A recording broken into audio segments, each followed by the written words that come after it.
Ethan Price opened his eyes to darkness. For a moment, he thought he was still asleep, still dreaming. But then he felt the pain. His whole body hurt, sharp and heavy, as if stones were pressing on him. He tried to move, but the straps around his wrists and ankles held him down. Cold metal bit into his skin. His memory came back in pieces. He had been flying a small survey ship, checking out uncharted planets near the edge of human space. A sudden flash of light in the sky, then alarms. Blaring, then nothing but noise and fire. He turned his head slightly and saw a dim red light above him. It swung gently, and he could hear the soft hum of an engine somewhere far away. The air smelled strange, sweet and metallic. His stomach turned, but he stayed quiet. Soon footsteps echoed closer. They were heavy, like boots made of stone. Ethan closed his eyes and tried to slow his breathing. When he opened them again, they stood over him. Tall creatures with pale blue skin and dark robes. Their eyes glowed faintly yellow. They spoke in a strange language, clicking and hissing at each other. Then one of them pressed something on the wall. The straps on his wrists loosened, and two of the creatures grabbed his arms, pulling him up. Ethan tried to resist at first, but the grip of the creatures was too strong. They were nearly twice his height, and their muscles felt like iron. He stumbled as they dragged him down a long corridor. He saw more of them, now dozens, maybe hundreds, walking through wide halls of black stone and silver light. The walls were covered in symbols he couldn't read. Some of the creatures paused to look at him as he passed. Some laughed, a low rattling sound that sent a chill down his back. They brought him to a chamber with a high ceiling and a large window. Through the glass, he saw a sky filled with strange stars and 2 moons. The sight was beautiful and terrifying at the same time. One of the creatures pointed at a chair in the center of the room and shoved him toward it. Ethan sat down, keeping his hands on his knees and his eyes low. He knew better than to show fear, but his heart was pounding. Another figure entered the room, taller and broader than the others. Her skin was darker, almost purple, and she wore a crown of silver spikes. Her long cloak dragged across the floor as she moved closer. She stopped just a few feet away and looked down at him. She spoke in her strange language, and the others laughed again. Ethan didn't understand the words, but the meaning was clear enough. They thought he was small, weak, and foolish. The tall figure leaned closer. Her breath was hot against his face, and she smiled, showing sharp white teeth. She said one word in broken English, "Human." Ethan looked up, meeting her glowing eyes. He stayed quiet. She straightened and laughed, the sound echoing through the chamber. It was not a kind laugh. She raised one long arm and pointed at him, then at the floor below. The creatures dragged him back out, through another set of doors, and down a narrow staircase. The air grew warmer as they descended. He could hear a distant roar now, low and steady. The walls here were darker, and the floor shook with every step. Finally, they stopped at another doorway. One of the creatures pressed a button, and the door slid open. They shoved him inside and locked it behind him. The room was small, with a single bench and a barred window. Through the bars, he could see a massive arena below. The sand was red, and huge torches lit the ground. Thousands of the blue-skinned creatures filled the seats around the arena, cheering and waving banners. Ethan sat on the bench, staring down at the arena. He saw 2 fighters already in the ring, a beast with 4 arms and a spiked tail, and a smaller creature with blades in both hands. The fight was brutal. Blood stained the sand. When it was over, The crowd roared with approval. He leaned back against the wall, closing his eyes. So this was it. They brought him here to fight, to die. He thought of his little sister Lily. She would be waiting for him back home, probably sitting on the porch with her dog. He thought of Claire, his best friend, who had helped him fix his old truck before he left Earth. They didn't even know he was alive. He opened his eyes again and studied the arena more carefully. The floor was uneven. There were stones scattered across it, and the walls had ledges he might be able to climb. He counted exits, corners, shadows. He had been a Marine before becoming an engineer. He remembered his training, the lessons drilled into him over years. Observe, think, survive. He stood and walked to the bars, wrapping his hands around them. He watched as another pair of fighters were dragged into the arena. The crowd cheered, and the sound shook the walls.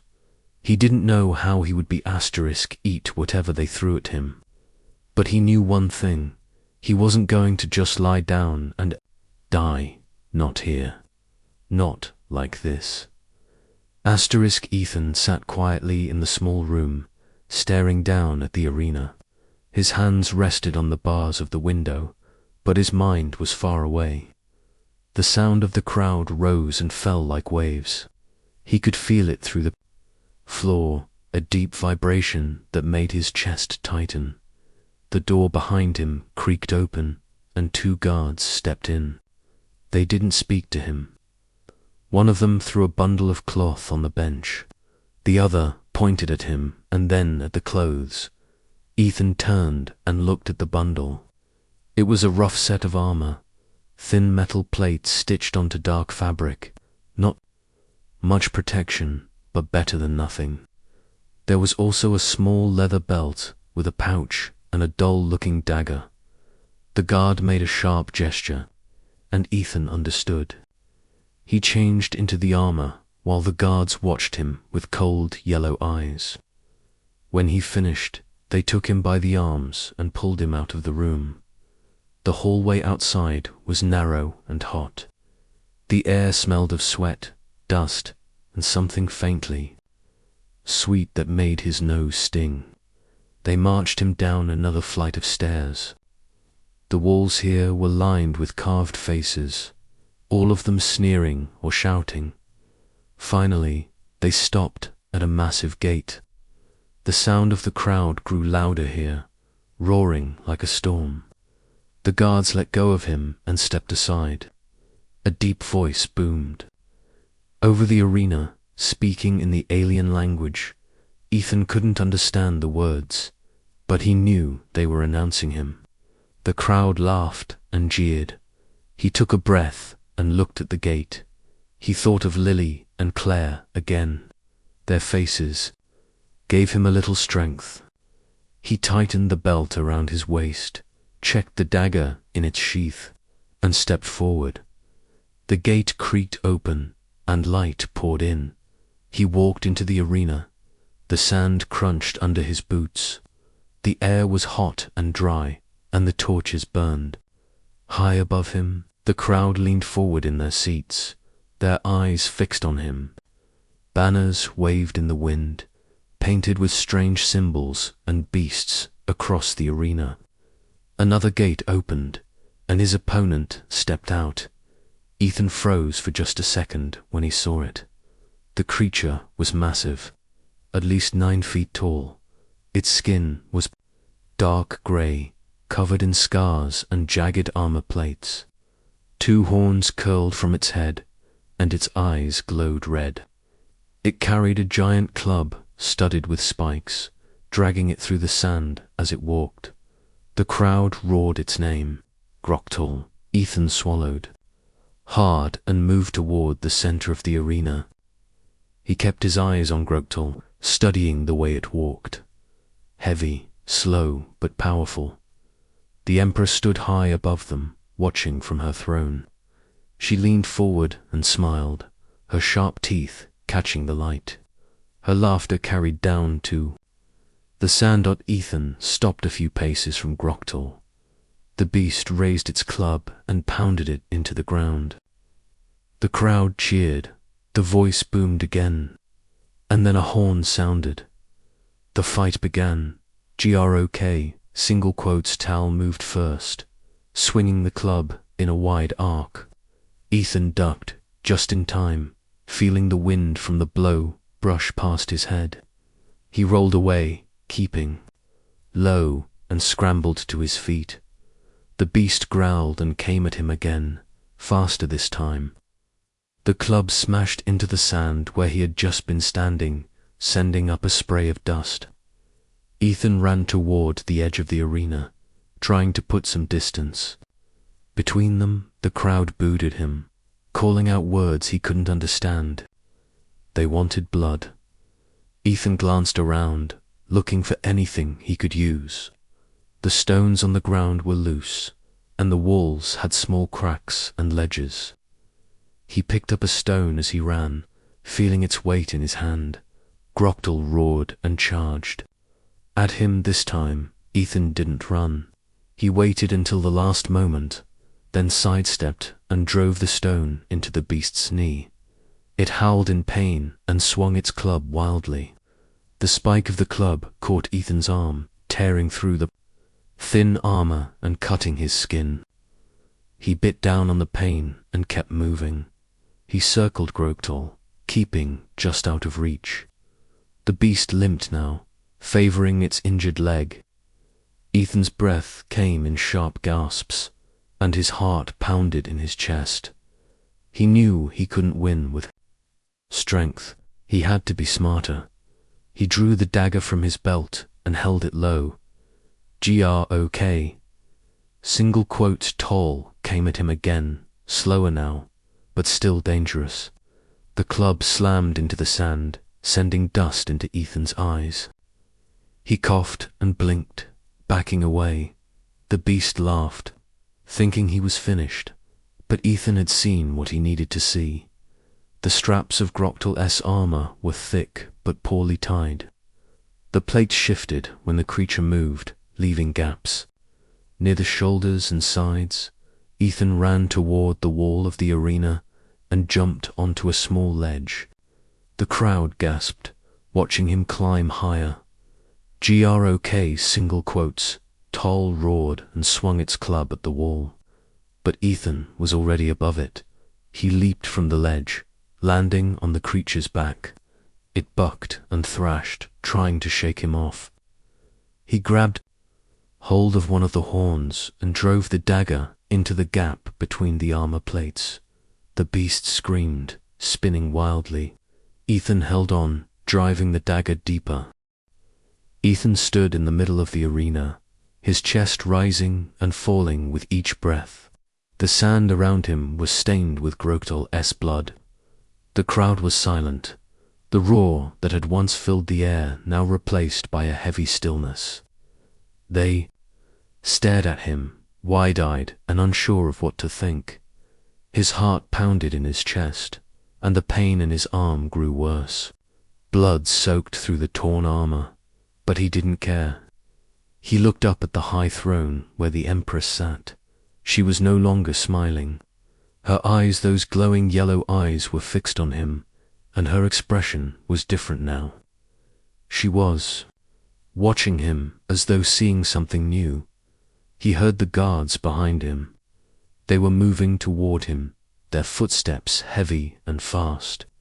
They had come to take him away, to lock him back in the cell. But Ethan wasn't ready to go yet. He turned to face them, raising a hand. They stopped. One of them, a tall guard with a scar across his face, stepped forward. He pointed at Ethan's bleeding arm and said something in his strange language. Ethan shook his head. "I'm fine," he said, trying to sound calm.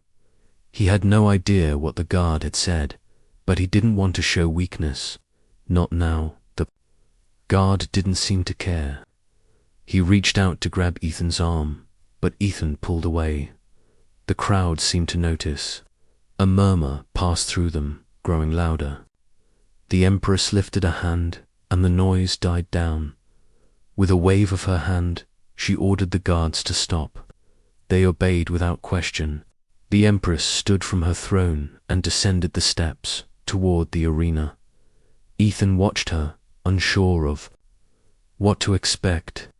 She was taller than he had imagined, almost a full head taller than the guards. She moved with the grace of a predator, her steps slow but sure. When she reached the sand, she paused and looked at Ethan. For a moment, they just stood there, facing each other. Ethan's hand still rested on the hilt of the dagger, though he hadn't used it. He wasn't sure if he was ready to fight again. The Empress's eyes studied him, and Ethan could see the wheels turning in her mind. She wasn't laughing anymore. She was thinking. Then she spoke, her voice deep and commanding. "You are stronger than I thought, human," she said in slow, broken English. Her accent was thick, but the words were clear. "Stronger than my warriors, stronger than any of my subjects." Ethan didn't know what to say. He simply nodded. She stepped closer, circling him like a wolf sizing up its prey. "I offer you a choice," the Empress continued. "You may fight for me. You may fight in my arena, earning honor and wealth, or you may leave. But no, this you will not leave alone. My warriors will follow you, hunting you across the stars." Ethan's mind raced. He had no idea how far. He had been taken from Earth, but he knew one thing: he didn't want to stay here. Not as a gladiator for some alien queen. He thought of Lily, of Claire. They were probably worried sick by now. If he fought here, stayed here, he would never see them again. He would never go home. But the idea of being hunted by the Empress's warriors, of never knowing peace again, wasn't much better. "What do you want from me?" Ethan asked, his voice steady despite the chaos inside his mind. The Empress smiled. "I want to know what makes humans so different," she said. "You fight with the strength of 10, yet your bodies are so fragile. You stand alone, but your spirit is like the stars, bright, burning, impossible to ignore." She stepped back, eyes never leaving his face. "You will fight for me, human, but not as a slave. I offer you a place in my court, a chance to be more than just a tool for my amusement. In return, you will teach me the strength you carry in your heart." Ethan was silent for a long time, the weight of her words sinking in. He had never been one to give up, but he didn't know if he could stay here. Not with these creatures. Finally, he spoke. "I'll fight," he said, his voice quiet but firm. "But I'm not here to entertain you. I'm here because I don't have a choice. But I'll teach you one thing. Empress humans don't give up. Not ever." The Empress's smile grew wider, her sharp teeth glinting in the light. "Good," she said. "I will test you, human. I will see if your words are true." With a flick of her hand, she signaled to the guards. One of them stepped forward, holding a strange device. It looked like a long, curved blade, but its edge shimmered with an unnatural light. "Take him to the training grounds," the Empress ordered. "Prepare him for what is to come." The guards moved to grab Ethan, but he raised his hand again. "Wait," he said. "If you want me to fight for you, then we do it my way. I need time to train. I need time to prepare." The Empress looked at him for a long moment, as if considering his words. Then she nodded. "Double quotes very well," she said. "You have 1 day. After that, you will fight again. But know this, human, if you fail me, I will have no mercy." Ethan didn't respond. He simply turned and followed the guards as they led him toward the training grounds. His mind was already working, planning. One day, He had one day to figure out how to survive in this strange, alien world. Ethan followed the guards through the twisting corridors of the alien fortress. His arm throbbed with pain, but he pushed it aside. There was no time to focus on that. Not now. The walls around him were made of dark stone, decorated with strange symbols that glowed faintly in the dim light. The air was thick and smelled of dust, but also something sweet and sharp. They led him through a heavy metal door and into a large room. The moment Ethan stepped inside, the door slammed shut behind him, and the sound of clanking chains filled the space. He blinked in surprise. The room was huge, much larger than he expected. The walls were covered in more glowing symbols, and in the center stood a giant platform, surrounded by a circle of high walls.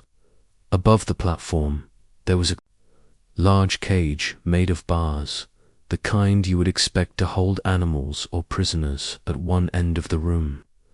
A small group of trainers stood watching. They wore dark uniforms and had sharp eyes, as if they were always looking for weaknesses. Ethan tried to stand tall, ignoring the nervous twist in his stomach. "This is where you will train," one of the trainers said. His voice was cold, almost like the stone walls around them. "We expect you to be ready when the Empress calls for you. Do not waste time." The other trainers stepped aside, revealing a large alien creature that stood near the platform. It was tall, its body covered in thick, armored plates. The creature's eyes glowed bright red, and its teeth were long and jagged. Ethan could tell this one was not like the others he had seen. This one was a fighter. The creature growled low in its throat and bared its teeth. Ethan's stomach tightened, but he forced himself to stay calm. He had faced worse before back home in the military. "Your first task is simple," the trainer continued, motioning to the creature. "Defeat it. Show us that you can fight. Show us that you are not just a weak human." Ethan nodded, his heart hammering in his chest. The creature snarled, and Ethan took a step back, eyes locked on its glowing gaze. He had no choice but to fight. The creature lunged forward, its massive arms reaching for Ethan. It was fast, much faster than he expected. Ethan ducked under its first strike and rolled to the side.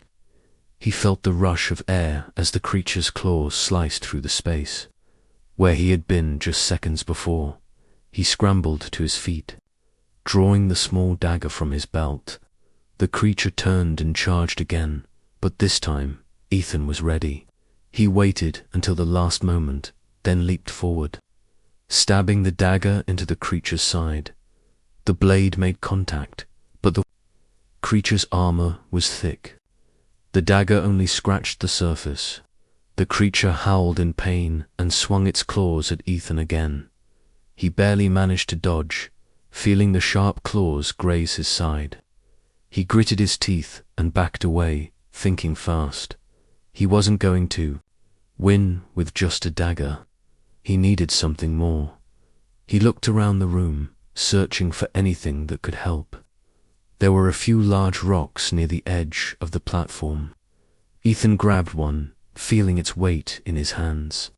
He didn't have much time to think, so he rushed forward again, hurling the rock at the creature's face. The rock struck its skull with a loud crack. The creature stumbled back, momentarily stunned. Ethan didn't waste the chance. He rushed forward, throwing his shoulder into the creature's chest and pushing it back. The creature roared in fury, trying to fight back. But Ethan was already on top of it. He slammed the rock into its head again, and this time the creature collapsed to the ground. The room was silent. Ethan stood over the fallen creature, panting, his heart racing. The trainers were watching, their faces unreadable. After a long pause, one of the trainers spoke. "Impressive, he said, his voice colder than before. You are stronger than we thought, human. But remember, this is only the beginning. Ethan nodded, his body aching with exhaustion, but he didn't care. He had done it. He had defeated the creature. For now, that was enough. The trainers moved to the side, and Ethan took a few steps back. The room still felt heavy, the air thick with tension. He could hear the sound of his own breathing, deep and ragged, as he tried to steady himself. You will fight again, the trainer continued, every day until the Empress calls for you. And then, when the real battles begin, you will be ready. Ethan swallowed hard, his throat dry. He didn't know if he would ever truly be ready for what was coming, but he didn't have a choice. He had to survive. Another door opened, and the trainers motioned for Ethan to leave the room. He glanced back at the creature on the ground. It was still alive, but barely. The trainers would take care of it. He didn't feel proud of. The days blurred together for Ethan. Each one felt like the last, filled with training, fighting, and more pain. He woke early in the morning, was pushed into the arena, and then dragged back to his cell at night. Sometimes the creatures he fought were bigger and stronger than the last. Other times they were faster. Each day was a new challenge, a new test of his strength and will. He didn't know how long he had been there. A week, 2. Time didn't seem to matter anymore. The only thing that mattered was survival. After each fight, the trainers pushed him harder, demanding more. They didn't care if he was tired or hurt or bleeding. They only cared about his performance. And the Empress, she watched it all from her high throne, her yellow eyes never leaving him. Sometimes she smiled when he fought well, but most of the time she watched him with that cold, calculating look. It was as if she was waiting for him to break. But Ethan refused to break. Each night, when the lights dimmed and the noise of the crowds faded, Ethan lay on his bed, staring up at the ceiling.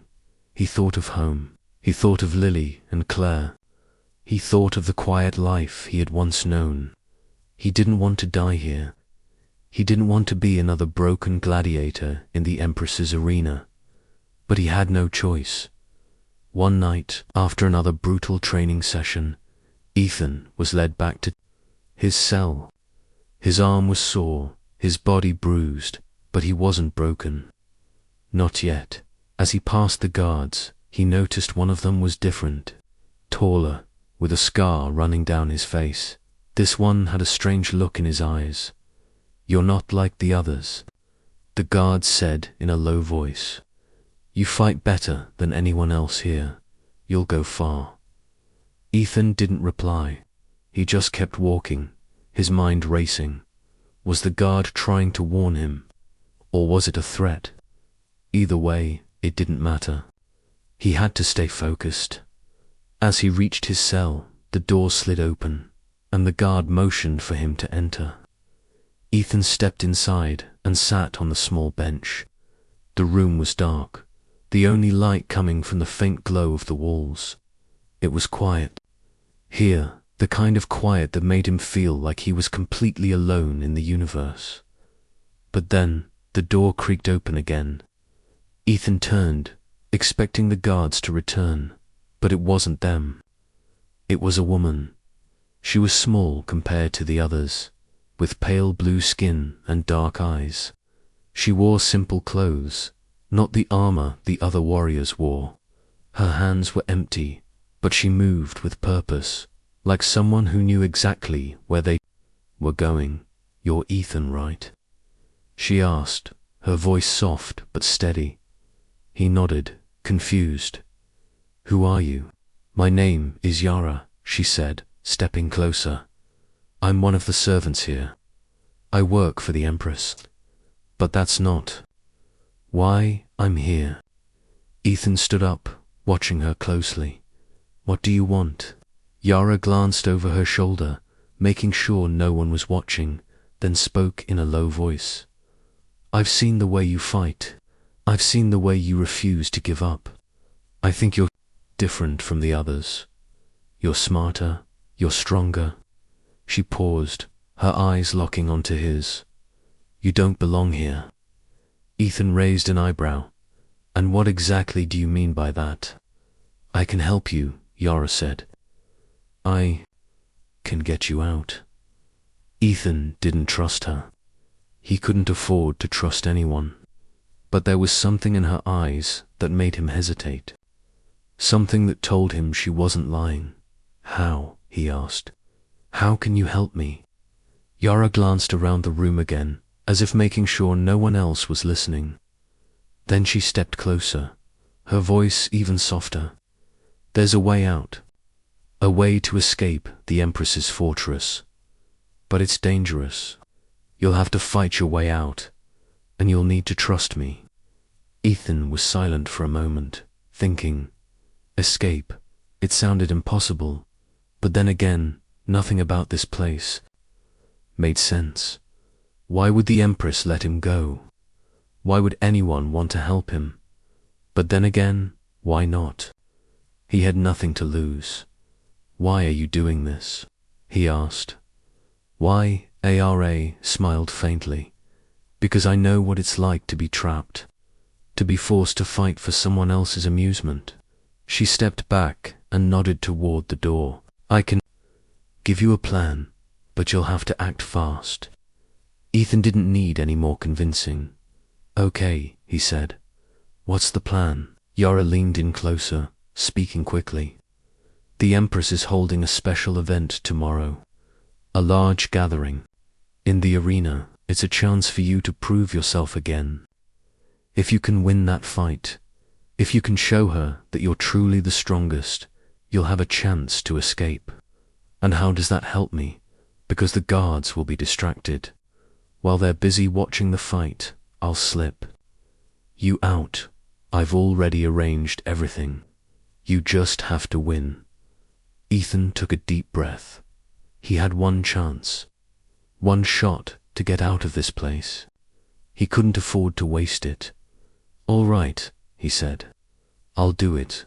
Yara smiled, the first real smile he had seen from anyone in this place. Good. But remember, after the fight, you'll have to act quickly. There won't be much time. I understand, Ethan said. But I need one thing from you. What's that? A weapon, Ethan said. Something bigger than this dagger. Yara hesitated, then nodded. I'll get you one. With that, she turned and walked toward the door. Before she left, she looked back at Ethan one last time. Tomorrow, we make our move. Ethan sat back on the bench, his mind already racing with plans. Tomorrow, he had to win tomorrow. And if he did, he would finally be free. He didn't know what the future held, but for the first time since he arrived in this hellish place, he felt like he had a chance. Morning came fast. Ethan didn't sleep much. He sat on the bench all night, thinking about Yara's words, thinking about the plan. His hands were tight fists, and his chest felt heavy. This was his chance. He had to win, and then he had to run. The door to his cell opened with a loud creak.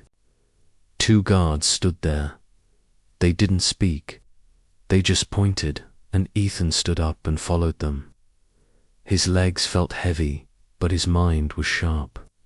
Every step brought him closer to the arena, closer to freedom. The hallway was crowded with warriors, servants, and guards. Everyone seemed more excited than usual. The air was thick with noise, voices calling out in the strange language, banners hanging from the walls. Today was something special. As they reached the arena gate, Ethan felt a tap on his arm. He turned and saw Yara standing there. She was holding something wrapped in cloth. Your weapon, she whispered. She handed it to him quickly, and he unwrapped it just enough to see what it was. A short sword, sharp and strong, with strange symbols carved into the blade. It felt heavier than his dagger, but balanced, good in his hand. He looked at her and nodded. "Thank you," he said quietly. Yara gave him a small smile. "Remember," she said, "win the fight, I'll take care of the rest." Before he could answer, the guards pushed him forward, and the gate in front of him began to open. Light flooded the corridor, and the sound of the crowd hit him like a wave. They were louder than ever, shouting and cheering, their strange words echoing off the walls. Ethan stepped out onto the sand. The arena looked even bigger today. The stands were packed, every seat filled with blue-skinned creatures waving banners and shouting. At the far end, high above everyone else, sat the Empress. She wore a long dark cloak, and her eyes glowed yellow as she stared down at him. Ethan walked to the center of the arena, his new sword in his hand. He could feel the weight of every eye on him, but he didn't flinch. He didn't let them see. His fear, the opposite gate opened, and his opponent stepped out. Ethan's stomach dropped. This one was bigger than anything he had faced before. It was nearly 12 feet tall, covered in thick black armor. Its eyes glowed red, and it carried a massive axe in both hands. The crowd cheered even louder when it appeared. The creature let out a roar, and the sound shook the air. Ethan gripped his sword tighter and took a deep breath. This was it. The horn sounded, and the fight began. The creature charged at him, fast, for its size. Ethan dove to the side just in time, the axe slamming into the sand where he had been standing. The impact sent dust flying into the air. Ethan rolled to his feet and ran toward the creature's side. He swung his sword, aiming for a gap in the armor, but the blade bounced off with a sharp clang. The creature swung its axe again, and this time the blade caught Ethan's shoulder, cutting through the edge of his armor and into his skin. Pain shot through him, but he didn't stop. He backed away, breathing hard, watching the creature's movements. He needed a plan. He watched how the creature moved. It was strong but slow.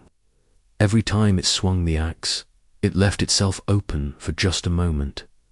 Ethan waited, keeping his distance. When the creature swung again, he ducked under the blade and stabbed at the gap in its leg armor. The sword cut through this time, and the creature let out a roar of pain. The crowd gasped, then cheered louder. The creature staggered, but it wasn't finished. It swung its axe in a wide circle, forcing Ethan to jump back. Ethan circled around, staying low, striking at the gaps whenever he could. Little by little, he wore the creature down. Cuts and cracks began to appear in its armor. Its movements grew slower, but Ethan was tired too. His arms ached, his legs felt heavy, and blood dripped from his shoulder. He couldn't keep this up forever. He needed to finish it.